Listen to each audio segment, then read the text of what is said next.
This cedar season has already broken multiple records, driving allergy sufferers crazy. But one thing you may not know, cedar isn't the one responsible.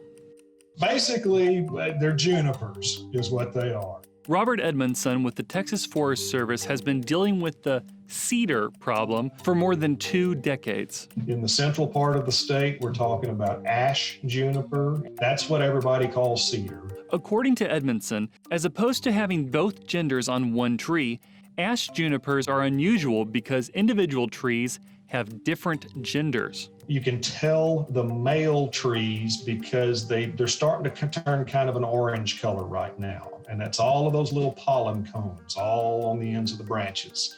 And then the females are the ones that produce the blue berries. It's the male tree that releases the pollen that affects allergy sufferers. And what happens is these trees just produce copious amounts of pollen. And there's just so much of it in the air, it just basically overwhelms your immune system. According to Edmondson, there are likely more ash junipers in the hill country than any other tree species.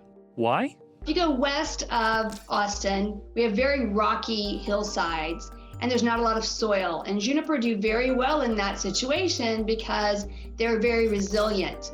Daphne Richards, horticulturist with Texas A&M's AgriLife Extension Service. Their roots can hang on in very low amounts of soil and grow where you think a tree might not grow. Richards says this resilience is common amongst coniferous trees like the ash juniper, most of which release their pollen in the winter. This winter is, of course, a little different, and determining the source of your symptoms may be a little challenging. But Robert Edmondson says a runny nose is uncommon with COVID symptoms, and if you're not sure, check your mucus. With allergies, your mucus will be clear.